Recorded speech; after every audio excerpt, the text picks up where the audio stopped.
Ok, já tem um vídeo aqui no canal do Nokia 2280 postado há 2 anos, mas dessa vez eu quero fazer diferente, para ficar condizente com o padrão dos atuais vídeos do Nostalgia e Raridades.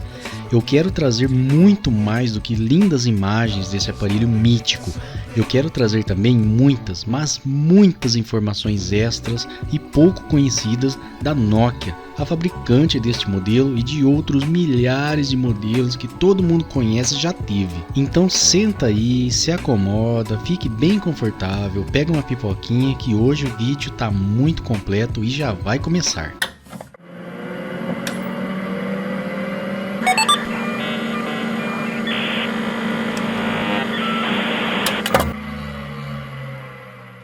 Esse aqui foi o meu primeiro celular. O primeiro celular que pude chamar de meu lá em 2004. Na verdade não é esse aqui que eu estou mostrando para vocês, porque o meu mesmo não sobreviveu ao tempo.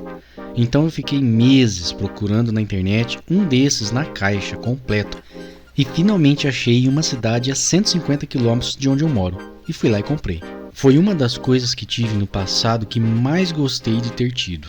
E depois de adulto resolvi comprar novamente para ter na coleção. Eu sei que muita gente aqui no Brasil teve um desses também e tiveram outros modelos como o Nokia 1100 com sua lanterninha, o Nokia 2100 e o Nokia 3310, o inquebrável.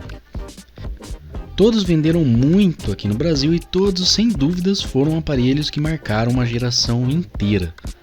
Mas, como costumo falar aqui no canal, a estrela de hoje é o Nokia 2280, Nokia 2280, como você quiser chamar.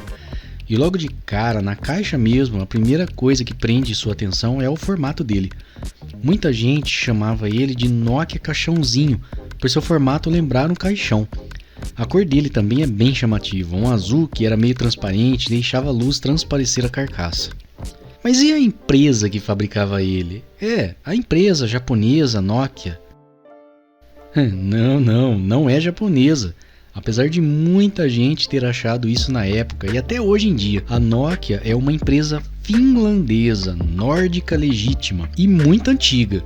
Fundada em 1865, começou com um engenheiro de Minas chamado Fredrik Idenstam, criando uma fábrica de transformação de pasta de celulose em papel. Mas só em 1871, 6 anos depois, que o nome Nokia foi utilizado pela primeira vez, inspirado no nome da cidade onde se situava a segunda fábrica. Sim, tem uma cidade que se chama Nokia e fica, adivinha, na Finlândia, é claro. Tem somente cerca de 30 mil habitantes atualmente. No começo dos anos 60, a Nokia Corporation dedicava-se a diversos setores, como borracha, exploração florestal, cabos elétricos, eletricidade e eletrônica. E em 1970 entrou no setor de rádios, fazendo equipamentos militares para as forças de defesa da Finlândia. A Nokia já produziu de tudo: televisão, laser para a artilharia do exército, calculadora de artilharia, rádio militar, computador, Talkman, entre tantas outras coisas. Podemos dizer que o primeiro celular que a Nokia produziu foi o Mobira Cityman 900, em 1987. Além disso, a empresa foi parte ativa no desenvolvimento da tecnologia GSM, juntamente com a Siemens, sendo a atual tecnologia de voz e dados que usamos, substituindo o CDMA. A propósito, o Nokia 2280 é CDMA, portanto não existe mais possibilidade de fazer ligações com ele, já que não aceita chips. A Nokia foi líder de mercado de 1997 a 2012. Em 2008, para se ter uma ideia, ela sozinha detinha 40% do mercado de celulares e smartphones. Mas hoje em dia não vejo ninguém mais com celular Nokia. O que aconteceu com ela? Bem, em 25 de abril de 2014, a gigantesca e conhecida Microsoft comprou a divisão de dispositivos e serviços da Nokia, que foi renomeada para Microsoft Mobile OY. Os últimos smartphones com a marca Nokia foram o Nokia Lumia 730 e o Nokia Lumia 830, em 2014 ainda. Depois da venda dessa divisão até os dias atuais, a Nokia focou nos negócios de infraestrutura de telecomunicações. Seu logotipo mudou e hoje em dia, com 158 anos de história, é listada nas bolsas de Nova York e Amsterdã, conta com mais de 100 mil empregados e tem lucro anual de mais de 23 bilhões de euros. Depois dessa história incrível, vamos dar uma olhadinha de perto e com muito detalhe no meu Nokia preferido, o 2280. Ah, quantas mensagens e ligações eu fiz nesse aparelhinho, aventuras da adolescência digitadas nesse minúsculo teclado, horas de bate-papo com os amigos e muita diversão jogando o jogo da cobrinha e outros. Antes mesmo de abrir a caixa, já notamos o tamanho dela, é gigantesca perto das caixas dos aparelhos modernos. E não é porque ele é tão maior que os celulares atuais, é porque, na minha opinião, se tinha mais capricho nas embalagens antes. Tudo bem, hoje temos muito mais consciência ambiental e precisamos sim reduzir os resíduos, mas as embalagens e praticamente tudo eram muito mais bonitas antigamente, concorda? Dentro da caixa encontramos o celular, o extenso e detalhado manual e o carregador. O carregador não está aqui porque eu não tenho mesmo. Ainda estou à procura de um original para completar a caixa. Detalhe primeiro por esse manual. Olha só que bonito e bem feito, com uma bela capa brilhante e com todas as informações que você precisava para dominar o telefone. Acho até que tem informações demais, viu? Pois esse aparelho, assim como a maioria dos telefones na época, não possuíam tantos recursos. Mas ele é realmente rico de informações e além daquilo que eu já falei, que as coisas eram mais caprichadas antigamente, o manual de um celular simples desse era grande assim porque a única forma de se conseguir as informações técnicas e de funcionamento do aparelho era somente por meio de seu manual. Hoje em dia não precisamos disso, né? Visto que quando compramos um smartphone, ele somente vem com um guia rápido e o manual é disponibilizado de forma online, em PDF, por exemplo. Hoje o acesso à internet é quase universal. Mas lá em 2003, ano de lançamento desse aparelho, internet era artigo de luxo. Sabe o que é curioso? Na época, esse celular e os demais Nokias eram chamados de tijolão, pelo menos na cidade onde eu morava. Como era chamado aí no lugar onde você vive? Esse celular tinha algum apelido? Aqui era tijolão mesmo. Pois bem, era chamado de tijolão porque era muito maior que os celulares que estavam começando a entrar na moda na época, os de flip, ou seja, aqueles que abriam e fechavam.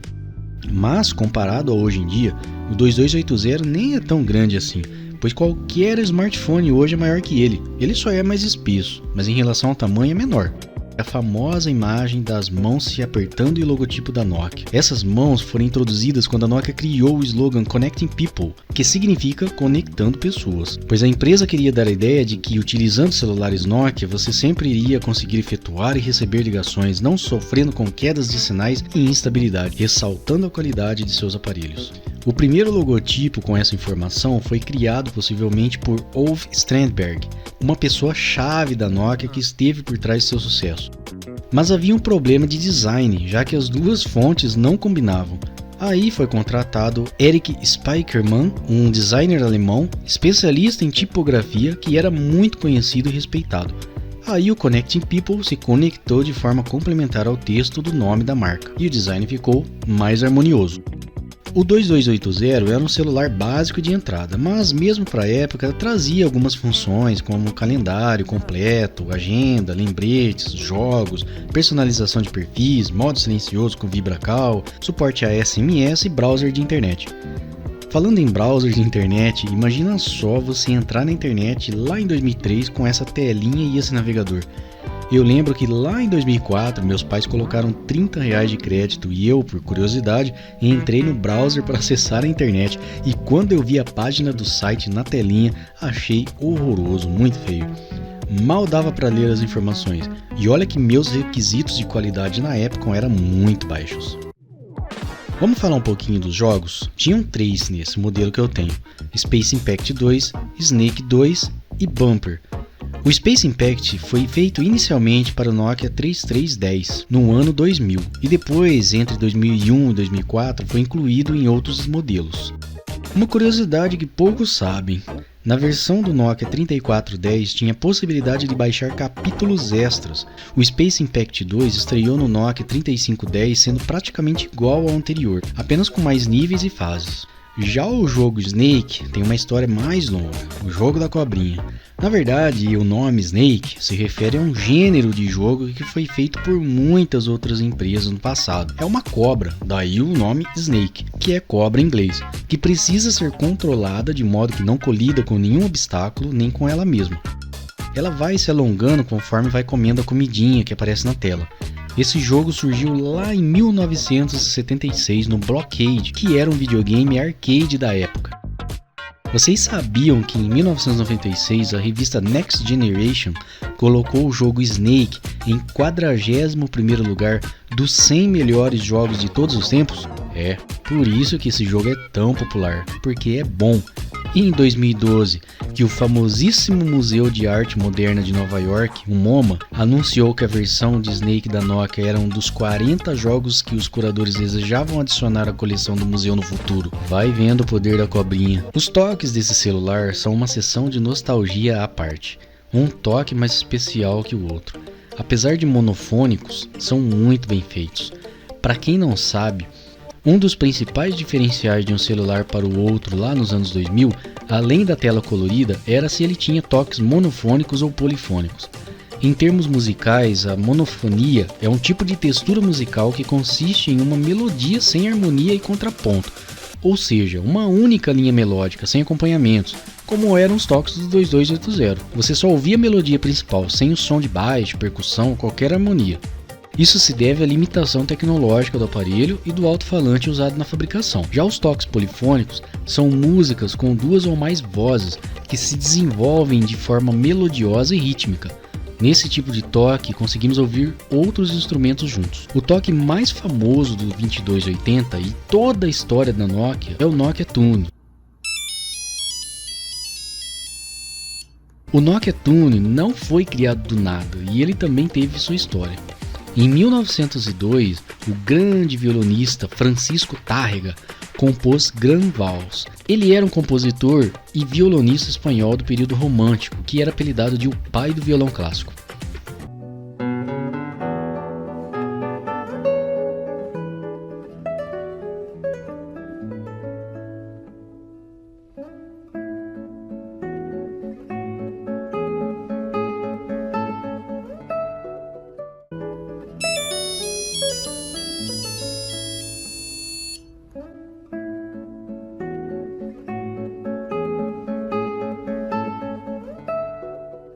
Para os entendidos de música, essa é a notação musical do Nokia Tune.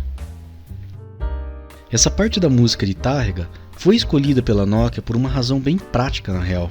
Era uma música que é de um compositor que morreu há muitos anos, então era uma parte de música que poderia ser usada sem as grandes complicações de direitos autorais. Foi Thomas Dolby que modulou esse toque, que foi ouvido pela primeira vez no anúncio do Nokia 1011 em 1992. O 2280 usava uma bateria modelo BL5C, que para nossa sorte é vendida até hoje e muitos dispositivos eletrônicos baratos ainda utilizam esse modelo de bateria, como o minigame Lotus K5, que também já fiz um vídeo aqui no canal. No compartimento da bateria você até pode ser enganado com o espaço para colocar o chip, mas esse aparelho não aceita chip, nem a tecnologia GSM. Lembra que eu falei? Ele é CDMA. A Vivo na época só comercializava aparelhos com essa tecnologia CDMA, que inclusive esse meu 2280 é da Vivo, famoso celular travado, né? Que não aceitava outras operadoras. CDMA significa Coded Vision Multiple Access. É um método de acesso a canais em sistema de comunicação que é o segundo mais usado ainda no mundo, perdendo apenas para o GSM, Global System for Mobile Communications, que é o que a gente usa hoje em dia e foi desenvolvido pelo Instituto Europeu de Padrões de Telecomunicações. A principal diferença é que o CDMA não utiliza chip externo, os SIM cards, ao contrário do GSM. Você já parou para se perguntar quais foram os celulares mais vendidos de todos os tempos no mundo? Pois bem, se eu estou trazendo essa lista aqui é porque tem Nokia, claro. Olha só, dos 10 celulares mais vendidos da história, 7 são da Nokia. 70% da lista inteira é Nokia. Eles sabiam mesmo fazer celulares bons que caíam no gosto do público, sem dúvidas. Só o Nokia 1100 vendeu 250 milhões de unidades. A Nokia com certeza fez sua história no mundo dos celulares, marcando inúmeras gerações e conectando pessoas, como seu próprio slogan dizia. É uma empresa que merece respeito e reconhecimento. Se você gostou desse vídeo, deixa um like, pois deu bastante trabalho para fazer o vídeo e as pesquisas. Caso não for inscrito no canal, inscreva-se clicando no botão inscrever-se aí embaixo do vídeo. Por aqui falamos de coisas nostálgicas e raras dos anos 90 e 2000. Um abraço e até o próximo vídeo.